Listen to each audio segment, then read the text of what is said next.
Армысыздар қадірменді көрермендер, ТДК 42 телеарнасында әдеттегідей кешкі жаңалықтар. Жаңалық тізгіндері Ерша Жүскеленұлы және Нұргүлшан келді қызы. Қайырлы кеш, алдымен басы тақырыптар. Астанадағы Тәуелсіздік сарайында Қазақстан Республикасы президентін ұлықтау рәсіміне елбасы Нұрсұлтан Назарбаев Қазақстан алдында тұрған 5 ауқымды ішкі міндетті атады.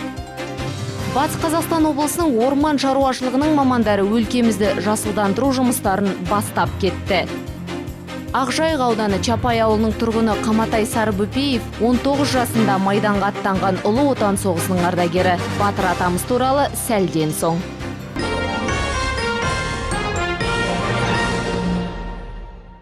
Астанадағы Тәуелсіздік сарайында Қазақстан Республикасының президентін ұлықтау рәсімінде елбасы Нұрсұлтан Назарбаев Қазақстан алдында тұрған 5 ауқымды ішкі міндетті атады. Мемлекет басшысы біріншіден еліміздің тұрақтылығының тірегі ретінде орта санаттағылардың үлесін арттыру керектігін атады. Осы орайда бизнесті дамытып, оны сақтау қажеттігін қадап айтты.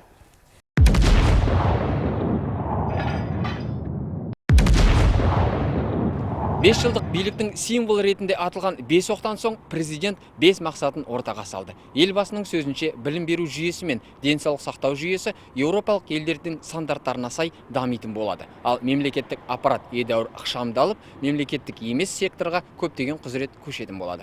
Бұл орайда бірінші міндет орта санаттағылардың үлесін арттыру, екіншіден ішкі нарықты дамыту, үшінші мақсат сыбайлас жемқорлықпен күреске негізделген, төртінші мақсат жаңа жұмыс орындарын құруға байланысты, бесіншісі ұлттық бірлікті нығайту, деді елбасы. Создание новых рабочих мест. Для этого делается индустриальная программа, развивается бизнес. В-пятых, укрепление единства нации на новом витке истории. Президент мемлекеттік қызметтің алдағы реформасына да тоқталды. Назарбаев белгілеген реформа сот жүйесін бейтарап әділ ететіндігін, ал жекеменшік құқығы берік қылатындығын қадап айтты. Инвестициялық сот әділдігі мен үздік халықаралық тәжірибе үлгісіндегі халықаралық арбитражды орталық еліміздегі бизнес климатты әлемдегі ең тартымды етеді деп түйді елбасы. Бұл шаралар елдегі бай, қуатты адамдардың санын көбейтуге арналмақ. Меніңше шағын бизнесті біз көтеруіміз керек. Егер қарасақ, бізде қазір үлкен бизнес пен шағын бизнестің арасы өте алшақ болып тұр. 850 мың кәсіпкердің 20 мың ғана 100 миллион теңгеден артық обороты бар, айналымы қалғаны шағын бизнес болып тұр. Сондықтан біздің негізгі мақсатымыз шағын бизнесті әсіресе мынау сервис арқылы, консультация, оқыту құралдары арқылы олардың көтеру керек. Мына бизнес пландарын жасауға көмектесу керек. Олардың құқықтық саналығын көрсету керек. Сол арқылы оларды орта бизнеске қарай тарту керек. Сонда ғана біз ауқатты класс пайда болады. Оларға қаржы көзін жеткізуге көмектесу керек. Әсіресе мына стартап проекттер бастайды. Ауыл жерде қазір азаматтар көп бастаймын деген. Бірақ өздеріңіз білесіздер, кепілдігі жетпейді. Экономика жайлы сөз қозғаған елбасы кедергілерге де тоқталды. Ол Қазақстан алдындағы 5 сын-қатерді атады. Біріншісі дағдарыс. Әлемдік аренада экстремизмді пайдаланатын жаңа жүйесіз ойыншылар пайда болуда, деді елбасы. Президент өз сөзінде екінші сын-қатер ретінде әлемдік экономикадағы санкциялық, валюталық және сауда қақтығыстарын атады. Үшінші қатер климаттық өзгеру процесінің тосын салдары. Төртінші орталық Азия, яғни біздің өңіріміз әлемдік жарықшақтардың жаңа желісіне тап болуы мүмкін, деді елбасы. Бесінші сын-қатер ретінде Назарбаев әлемдегі экономикадағы тұрақсыздықты атады. Центральная Азия, то есть наш регион, может быть затронута новыми линиями мировых разломов, что также станет вызовом для всего региона. Пятый вызов – кризис глобального порядка. Сөзін түйіндей келе Нұрсұлтан Назарбаев модернизация бойынша ұлттық комиссияның бірінші отырысында мемлекеттік құрылыстың 100 нақты қадамын ұсынды. Осы реформаларды жүзеге асыру алдағы 10 немесе 15 жылға негізделген міндет болмақ. Бауыржан Шаяхмет, Ғанизат Оспанов, ТДК 42 телеарнасы, Астанадан. Бүгін Қазақстан Республикасы президенті Нұрсұлтан Әбішұлы Назарбаевтың орын тағына қайта жайғасу құрметіне орай қала жастар флешмоб өткізді.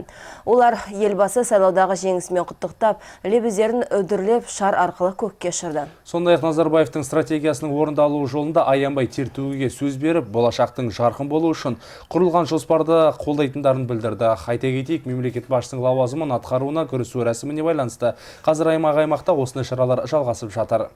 Бүгін Қазақстан Республикасы президентінің инаугурациясы өтті. Орал жастары осы флешмобпен Қазақстан президентін, яғни елбасын қолдайтынын көрсетті. Біз әрдайым елбасының саясатын жастарға деген сенімін қолдаймыз және де ақтаймыз. Мен өз ойым, Қазақстан халқы дұрыс таңдау жасады. Біз әрдайым елбасы үшінміз.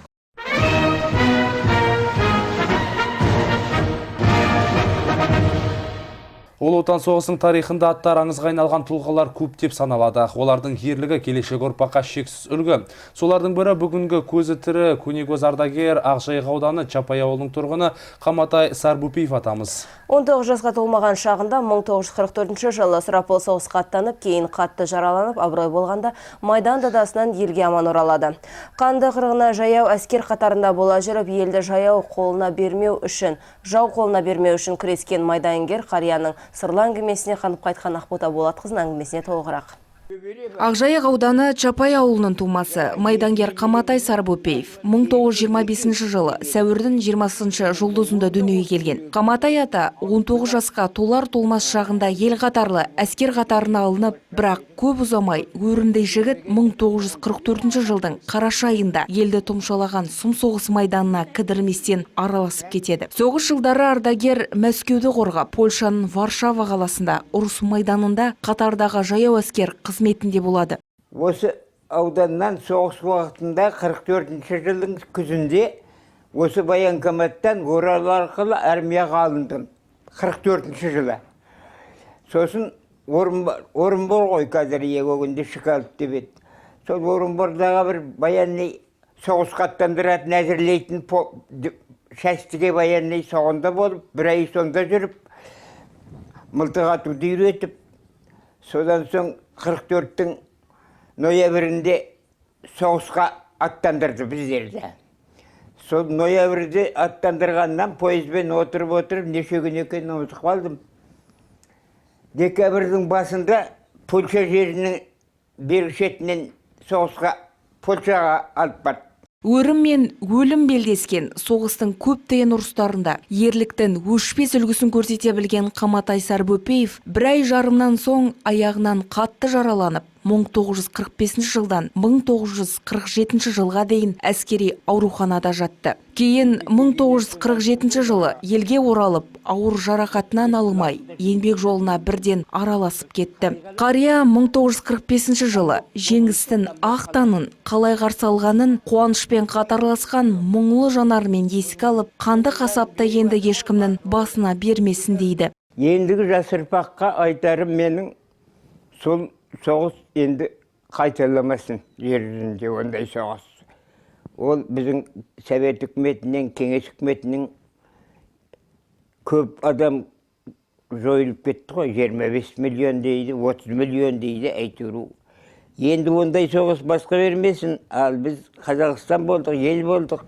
Алпауыт ірі мемлекеттердің қатарына еніп жатырмыз, осы Қазақстанымыз гүлдене берсін де, ешбір қазақтың баласына ондай соғыс көрсетпесін жастарға.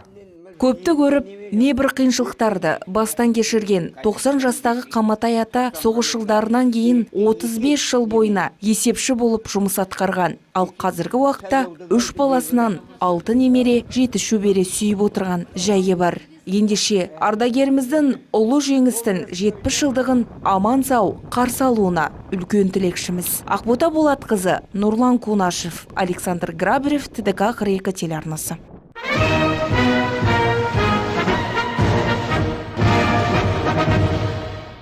Батыс Қазақстан облысының орман шаруашылығы мамандары өлкеміздегі жасылдандыру жұмыстарын бастап кетті. Қала шетінде орналасқан бос жерлерге көктерек, шаған, шегіршін сынды ағаш түрлерінің түпкірін жер қойнауына отырғызып, орман алқаптарының санын көбейту қала қолға алынған. Егін науқанын мамандармен бірге арна тілшісі де бақылап қайтқан болатын. Келесі бейнематериалға да толығырақ.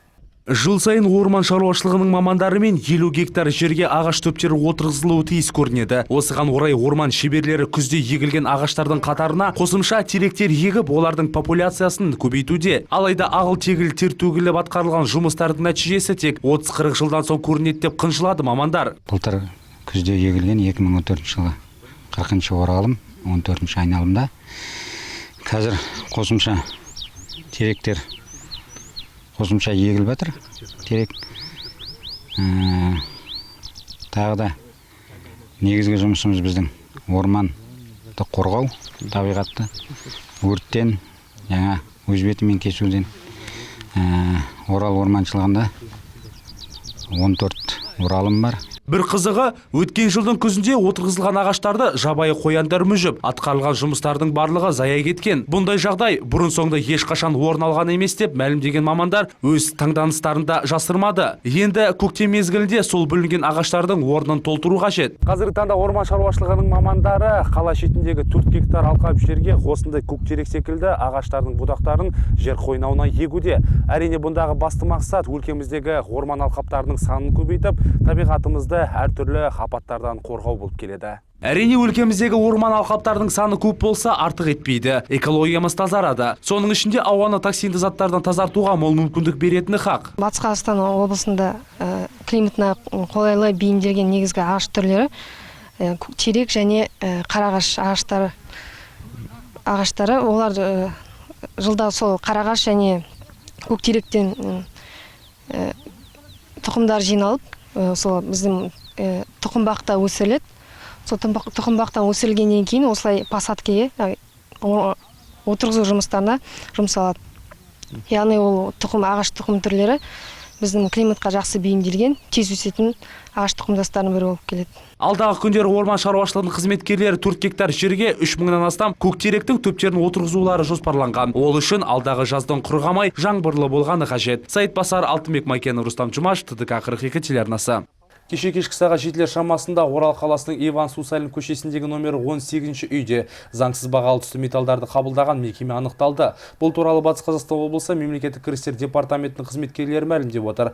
Қазіргі таңда аталмыш департаментпен көлеңкелі бизнестің алдын алу мақсатында рейд шаралары жүргізілуде. Заңға бағынған тұлғалардың берген жедел ақпараттық көмегімен департамент қызметкерлері заңсыз кәсіппен айналысқан пункттерді әшкерелеп отыр. Әзірге құқық қорғаушылар бұл бағыттағы жұмыстарды жалғастыруда. В ходе осмотра места происшествия по... Біз қаламыздағы көшелерді, соның ішінде Иван Сусалин көшесін барлау барысында заңсыз, яғни ешқандай рұқсат құжатынсыз түсті және қара металдарды қабылдап саттыққа шығарған пунктті анықтап отырмыз. Әзірге бұндағы контрабандалық жолмен табылған заттардың және көлеңкелі бизнестен үкіметке келген шығын көлемі анықталу үстінде. Жаңалықтарымызды жалғастырамыз, екінші бөлімде көретіндеріңіз. Бүгін қазақ және Ресей эстрадасының жарық жұлдызы Батырхан Шүкенов өмірден озды. Зеленов ауданының Макаров ауылдық округіне қарайтын Садовой ауылының тұрғындары қаламен қатынайтын жолдың қиындығын бірнеше жылдар бойына тартып келеді. Бүгін Орал қаласында мекен тұрағы жоқ азаматтарға көмек көрсету мақсатындағы ауқымды акция оздырылды.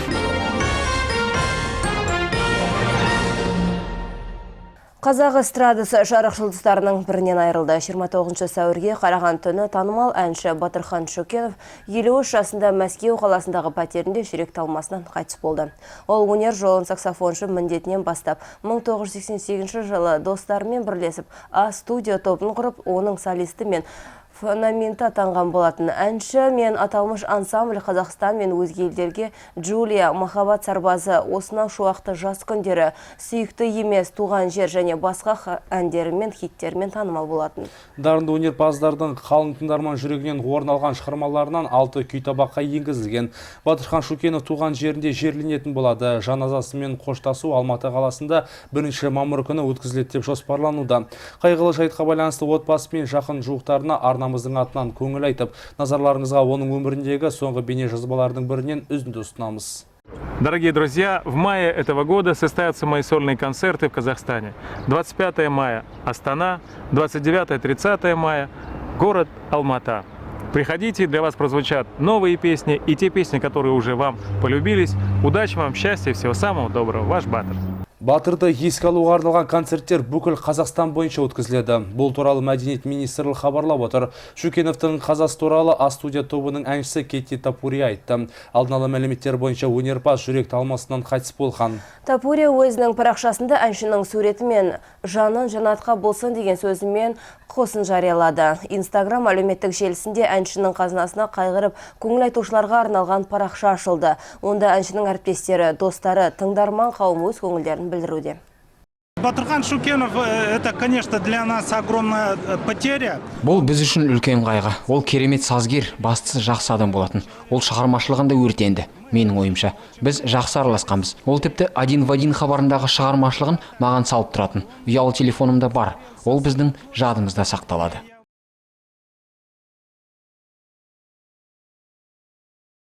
Зеленов ауданының Макаров ауылдық округіне қарайтын Садовый ауылының тұрғындары қаламен қатынайтын жолдың қиындығын бірнеше жылдар бойына тартып келеді. Шаһарымыздағы Асан ауылы мен Садовыймен бөліп тұрған Шаған өзен арқылы өтетін аспалы көпір бір салынбай, ал айналма жолмен баруға ауылдықтарға жол шалғай. Сол себепті су мен сал арқылы өтетін садовойлықтарға су келіп, сең жүретін бүгін бейде көктем мен күз мезгілі өте қауіпті. Ажалмен арпалысып жүрген ауылдықтардың жағдайына бұл жолы біздің тілшілеріміз қанықты.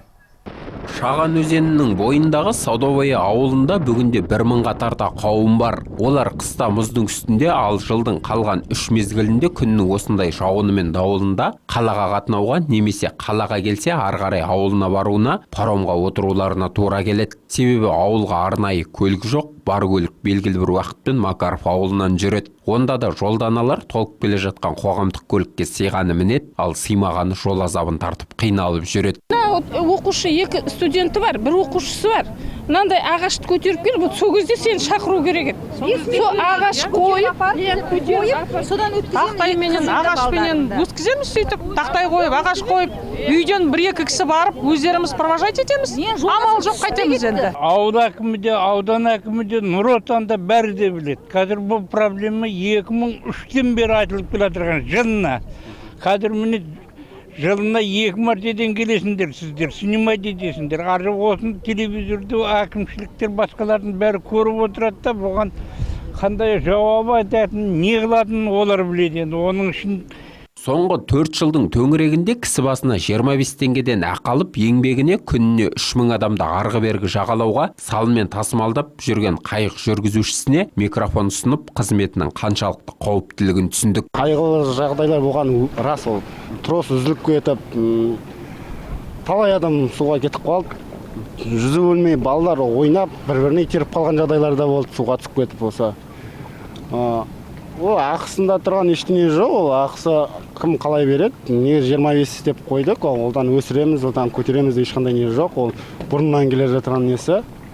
Таңертең сағат 6-тан басталады, сол кешкі сағат 9-ға дейін паром қатынасады. Ешқандай бұл жерден кетуге болмайды, өйткені халық әр сәт, әр минут сайын келеді, бір адам болса бір адам, 2 адам болса 2 адаммен өткізе береміз. Әр жылда ауыл тұрғындары түрлі қайғылы жағдайлардың куәсі болып, бірнеше адам көз алдарында суға тұншығып, осы жерден ажал құшқан, қатты желді қақпақыл ойнаған салғайықпен бізде шайқатылып, арғы бетке бет алдық паром қалқасынан азар ұстап. Садовый ауылының тұрғындары осынау қауіпті өткелді көлік қылып отырғандарына міне бірнеше жылдың жүзі. Жаймашуақ жазда айтпағанда су келетін көктем мен күзде мына паромның тұрасы үзіліп, талай адамды суда жалмады. Бірақ бұның барлығымен хабардар болса да, билік өкілдерінің әзірге еш шара қылмай отырғандары. Билік өкілінен біздің қолымыз жетер ауыл әкімі болды. Жылда және биылда көпір салынама деген біз қойған қиын сұраққа Макаров ауылының әкімі Нәсіпқали Сәленұлы бұл жолы сүйінші сұрап тұрып жауап қатты. Өздеріңіз білесіздер, қаражатқа байланысты көп нәрсе, әлгі жомарттың қолын жоқтық байлайды деген бәрін істеп берген келеді, бірақ енді сол шешімін бүгінгі шешімін таппай келіп отыр. Енді мен осы 2-3 күн тұрысында аудан әкімінің қабылдауында болдым. Ол кісі осы биыл июнь-июльде жаңағы жобалық сметалық құжаты жасалынады деді. Ол енді біздер үшін үлкен не.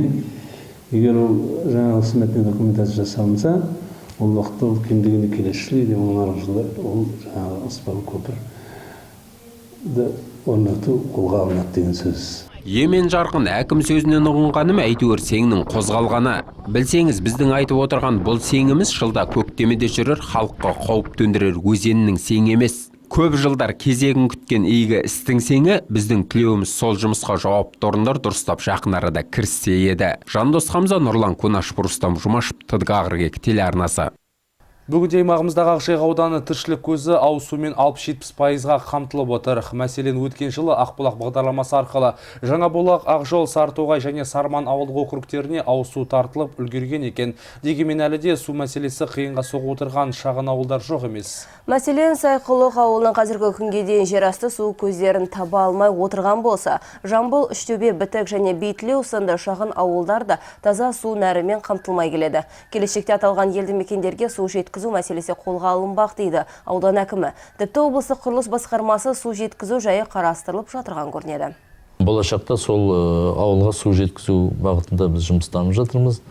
Қазір барлық мемлекеттік органдармен бірге осы бағытта қалай шешу жолдарын қарастырып жатырмыз. Мына беттен біздің Жамбыл деген ауылдық округіміз бар. Жаңғала жаңағы қарай кетіп баратқан жолдың бойында. Сол ауылдың қасында Үштөбе, сосын Бітік деген ауылдарымыз бар. Жаңа су аппаратын Бетлеу деген ауылдарымыз бар. Суды қажет етіп отырған. Әрине, бұл кішкентай ауылдардың бәріне қазір біз өзіміздің облыстық құрылыс басқармасына өзіміздің тиісті құжаттарымызды жіберіп отырмыз. Шағын елді мекендерге болашақта ақ бағдарламасымен ауыз су апару мәселесін қойып отырмыз. Тазалық денсаулықтың кепілі. Бүгін Орал қаласында мекен тұрағы жоқ азаматтарға көмек көрсету мақсатындағы ауқымды акция оздырылды. Шара аясында Орал қалалық дезинфекция станциясында үй-күйі жоқ кезбелерге таза киім-кешек, таза су мен азық-түліктер тартылды. Акцияға арна тілшісі де қатысып қайтқан болатын, бірге іздене салсақ. Күн жылына тәртіппен жүретін бейімдеу орталығынан көрі көше бойлап кез келген жерде мекен қылғанды ұнататын жандар қоғамға үлкен қауіп әкеледі. Оның бірі қажеттіліктерін өтеу үшін баратын ұрлық қарлық әрекеті, ал екіншісі денсаулыққа кепіл болар тазалықтың сақталмауы. Осыған орай бүгін оларға таза киім, азық-түлік, гигиеналық заттар беріліп, материалдық көмек көрсетілді. Бұл дүкен сөрелері емес. Дезинфекция станциясында бүгін мекен тұрағы жоқ кезбелерге киім-кешектер мен аяқ киімдер тегін берілді. Сондай-ақ олар ауыз сумен, тағам өнімдерімен қамтылды. Біздерге мына бас панасы жоқ тұрғындар келіп жатыр. Оларды киіндіріп жатырмыз бүгін осындай. Таза қала деген, таза қала.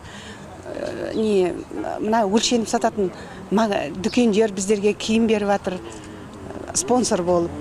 Шымболат Гумаров Жаңақала ауданы Қызылоба ауылының тумасы, жасы 40-тан асып барады. Өзінің айтуынша бір кездері оның бақытты отбасы болыпты. Алайда бүгінде тағдырдың теперешінен бе, әлде өз күнәсінен бе, әйтеуір үй-күйсіз жападан жалғыз өмір сүруде. Жанынан үнемі табылатын өзі тағдырластар ғана оның күйін жақсы ұғынатын сықылды. Көмек түсіп жатқан Мұқсимен Аюлапаған бізді қолдаймыз. Мұқсимен Аюлапа бізге көмек түсіп жатқан постоянно жуындырып нететін осы апай тек қана. Таза кезбе, таза қала. Осындай атаумен ұйымдастырылған акцияға 500-ден астам мекен тұрағы жоқ азамат қатысты. Сондай-ақ студенттер де қоғамдық шараға өзіндерін қосуға тырысты.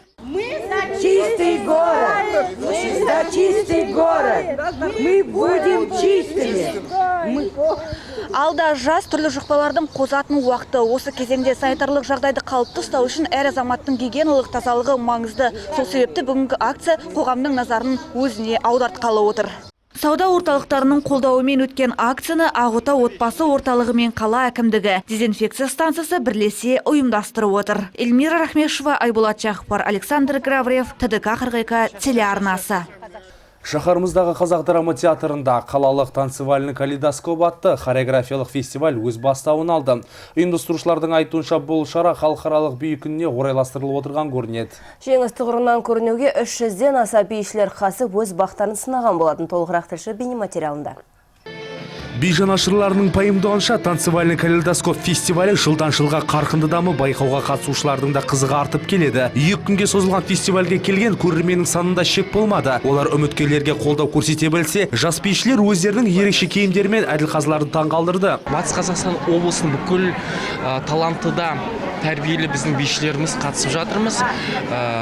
Біздер халық би номинациясы бойынша, классикалық би номинациясы бойынша, қазіргі заман би номинациясы бойынша өзінің бағаларын қоямыз. Бүгінгі байқауға өлкемізден барлығы 30-дан аса би ұжымдары өз бақтарын сынамақ болды. Олар халық назарына ұлттық, заманауи үлгідегі, сондай-ақ бал кешіне арналған би түрлері қойылған болатын. Мәселен, Art Dance би студиясы өздерінің тамаша қойылған биімен көрерменнің көз айымына айналып, әділқазылар алқасының көңілінен шыға білді. Әлбетте, музыканың ырғағына дәл түсіп, өз шеберліктен дәлдей білген биші қыздардан көз алуға мүмкін емес. Сегодня прошел конкурс городской под руководством. Бүгін қалалық би фестивалі оздырылуда. Біздің Art Dance би студиясы бұл байқауға 5 номинация бойынша 9 би көрсеткен болатын. Соның арқасында біздің би студиямыз ең көп өнер көрсетті. Сондай-ақ Art Dance би студиясы барлық номинация бойынша бірінші орынды жеңіп алды.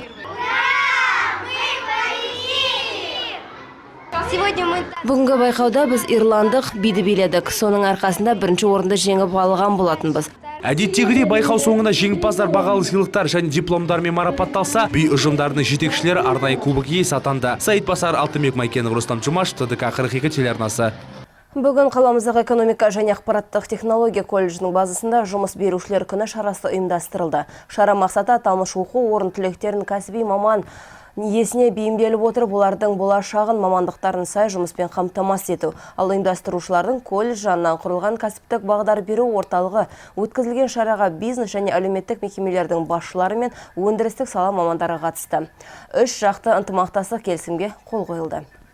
Қаламыздағы Казито ғылым беру кешенінің экономика және ақпараттық технологиялар колледжі өз түлектерінің болашағына әрқашан алаңдаулы. Жұмыс берушілер күні шарасының аясында аталмыш білім ордасы түлектеріне арналса керек. Колледж жанынан ашылған кәсіптік бағдар беру орталығы түрлі бизнес мекемелері мен өндіріс кәсіпорындарының сала мамандары мен колледж түлектерін жүздестіріп отыр. Колледж аясында жаңа кәсіптік бағдар беру орталығы бар. Сол орталығының ұйымдастыруымен бизнес мекемелердің басшыларымен, жұмыс берушілермен және әлеуметтік серіктестермен, сонымен қатар оқу орнының жаңағы өндірістік саласындағы жауап беретін қызметкерлермен маңызды кездесу өтіп жатыр. Әлемдегі ең тиімді оқу жүйесі дуалды оқу моделін әуелден сергетіп келе жатырған Казито ғылым білім кешенінің экономика және ақпараттық технологиялар колледжі білікті мамандар даярлаудан қалыс қалған емес. Перспективу сотрудничества я вижу как. Мен өзім Казито ғылым білім кешенінің экономика және ақпараттық технологиялар колледжінің түлегі болып табыламын. Бүгінгі оқу орындарымен ынтымақтастық бағдарламасы шеңберінде біздің кәсіпорын әрқашан аталмыш колледжбен бірлесіп жұмыстануға дайын.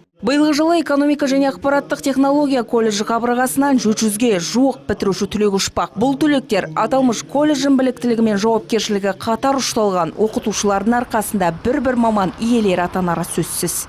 Батыс Қазақстан облысында 1 мамыр бірлік мерекесін тойлау күндері ілгері басталды. Бүгін өңірдегі этномәдени бірлестік өкілдері мен ассамблея мүшелері ұлттық киімдерін киіп, дәмді тағамдар қойылған дастархандарын жайды. Ән мен биден шашу шашып, елдегі тыныштық пен татулық үшін тәубе айтты. Толығырақ алдағы бейнематериалда. Шараға қатысқан әр этномәдени бірлестік өкілдері өздерінің ұлттық тағамдарының сан алуан түрін дайындап, дастархандарын жайнатып тастапты. Әрқайсысы өздерінің өнерлерін көрсетіп, ұлттық құндылықтарын паш етті.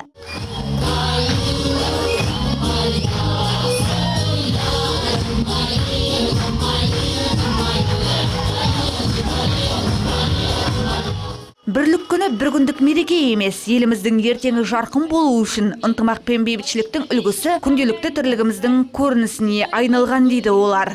Құрметті отандастар, қымбатты достар, шын жүректен баршаңызды Татар мәдени орталығы атынан Қазақстан бірлігі күнімен құттықтаймын. Баршаңызға денсаулық, мол бақыт, қажымас қайрат жұмыстарыңызға табыс тілеймін. Мерекелік көңіл күй сыйлаған шара Батыс Қазақстан облысының электр желілерін тарату компаниясында өткен болатын. Бүгінгі күні түрлі ұлт өкілдерінен құралған бұл кәсіпорын халықты жарық көзімен қамтамасыз ету бағытында қызмет етіп келеді. Ұлтаралық татулық пен келісімнің мызғымас дәстүрін біздің ұжымда үнемі сақтап, ізгі шараларды шақтап отырады дейді компания басшысы. Бәріміздің бір еліміз бар ғой. Бұл егемен алған Қазақстан еліміз.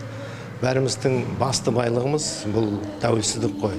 Қазақстан халқына ең керек нәрсесі бұл бейбітшілік пен тұрақтылық қой. Осыған орайда мына елбасының саясатының арқасында бүгінгі күнге көп ұлттық Қазақстан халқысы бейбітшілікпен, тұрақтылықпен, келісіммен өмір сүруде.